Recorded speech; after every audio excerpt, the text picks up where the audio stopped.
Welcome to Kitchen Wisdom. Come on into my kitchen studio, pull up a chair, make yourself at home, and don't mind the cookie crumbs.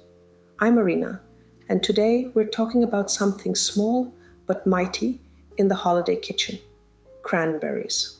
Now, if you're anything like me, you buy a bag or two of cranberries with the best intentions, maybe for cranberry sauce at Thanksgiving or to sprinkle into muffins or cookies. But if you're not careful, that bag ends up shoved in the back of the fridge, and when you finally find it, the berries look more like little wrinkly raisins than the shiny red gems you started with. I've been there too many times, and after a lot of trial and error, I've figured out how to actually keep cranberries fresh so they're ready when I need them. And if you're interested in trying some of my favorite cranberry recipes, you can find them on my blog and YouTube channel at Arina Photography. Cranberries are tougher than they look, but they do have their weak spots. Fresh cranberries, when stored properly, can last up to a month in the refrigerator. But, and here's the kicker, you've got to keep them dry. Moisture is their biggest enemy. If cranberries sit in condensation too long, they'll start to soften, wrinkle, and eventually mold. It's like they go from shiny holiday jewels to sad little raisins in record time. So my routine is simple. As soon as I bring them home, I take them out of the flimsy store packaging and move them into an airtight container lined with paper towels. The paper towels act like little sponges, soaking up excess moisture, while the airtight lid keeps them from drying out. It's such a small change, but it makes a huge difference. And it saves me from the horror of pulling out a bag of slimy berries on Thanksgiving morning. And here's a little background that makes me appreciate cranberries even more. In the US, cranberries are grown mostly in cooler regions like Wisconsin, Massachusetts, New Jersey, Oregon, and Washington. Their natural season runs from September through December, which is why they show up just in time for the holidays. Outside of that season, the only way we're enjoying them is thanks to proper storage or freezing. Knowing how short their natural window is makes me extra motivated to treat them right once I bring them home. Here's a fun, forgotten fact about cranberries. They actually bounce when they're fresh. Farmers even used to use this little trick to sort good berries from bad ones. The fresh, firm ones bounce, while the soft ones don't. It's why cranberries also picked up the nickname bounce berries.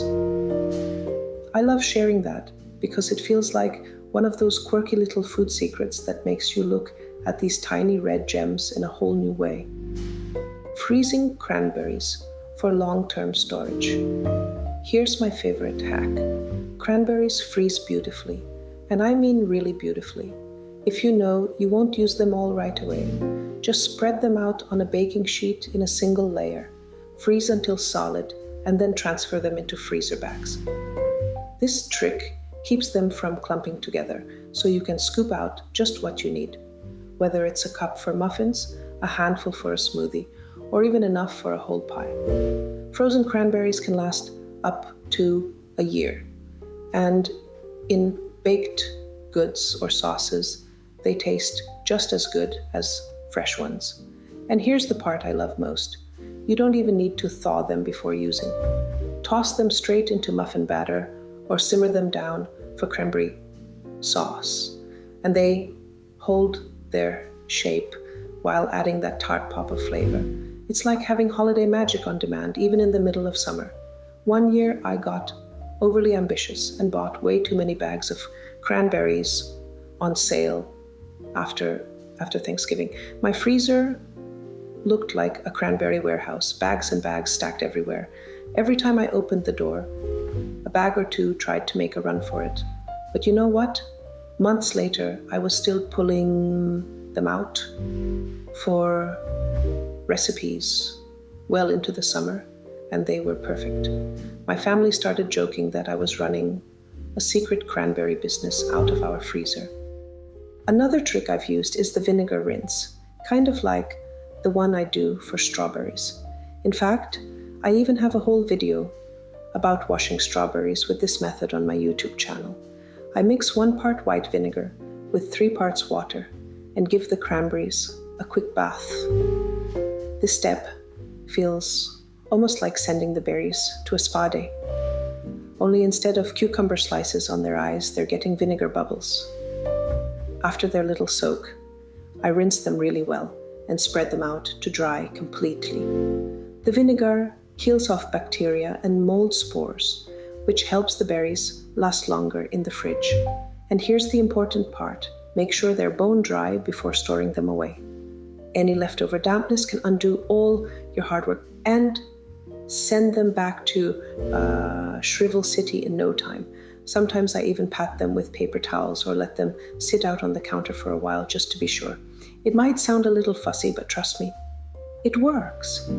I've managed to stretch cranberries an extra week or 2 this way, and during the chaos of the holiday season, that feels like striking gold.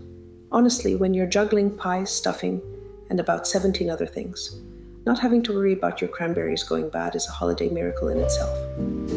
Now, I'll be honest, cranberries and I have had a rocky relationship.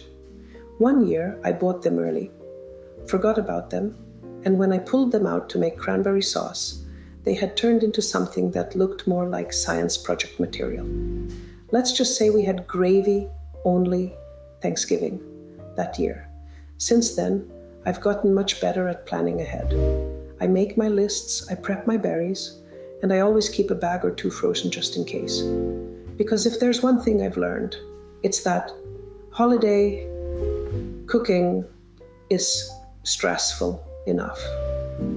You don't need bad cranberries adding to it. Once you've actually managed to keep them fresh, cranberries are incredible to bake with. I love tossing them into muffin or quick bread batter. That tart pop against something sweet makes each bite so much more interesting. White chocolate and cranberries in cookies? Total crowd pleaser. And don't even get me started on cranberry orange scones. Those brighten up the dreariest winter morning. Sometimes I cook them down into a compote and swirl it into cheesecakes or use it as a filling for thumbprint cookies. A cranberry glaze over pound cake looks so festive too. One holiday, I even got adventurous and added them into homemade cinnamon rolls. They looked gorgeous. Although I did get a few raised eyebrows from my family taste testers. Let's just say that one is still a work in progress. The point is, cranberries are way more versatile than just sauce. And here's another little trick I swear by. Before you fold cranberries into a batter or press them into something like a butterboard, toss them lightly in a small bowl of flour. It sounds silly, like you're giving each cranberry a dust bath, but it really helps. The flour coats them so they don't sink straight to the bottom of your cake or loaf, and it also keeps the juices from bleeding out and turning everything pink. Think of it as giving your berries a tiny winter coat. They stay snug and behave much better in the oven. You can also use fresh cranberries as gorgeous decorations for cakes, cupcakes, and bundt cakes. One of my favorite tricks is making sugared cranberries. They're ridiculously easy to whip up, but they look like sparkling little jewels on top of your desserts. They instantly transform a simple cake into something that looks like it belongs in a bakery window. And yes, I do have a recipe for them on my blog and YouTube channel at Arina Photography if you want to give them a try. It's super simple and so worth it. If you want some recipe inspiration, I've shared plenty of my cranberry bakes on my blog and YouTube channel at Arina Photography. From breads to cookies to festive desserts, there are lots of ideas you can try at home. So there you go. My favorite tips for keeping cranberries fresh. Keep them dry in the fridge. Freeze extras for later and try the vinegar rinse for extra staying power. It's simple. It works. And it saves you from last-minute cranberry emergencies. If you want more holiday cooking tips, recipes, and plenty of behind-the-scenes stories, you can always visit my blog and YouTube channel at Arina Photography. I share recipes, tutorials, and plenty of kitchen wisdom to make your holiday smoother. Until next time, happy cooking, happy prepping, and may your cranberries stay fresh and shiny until you're ready to use them.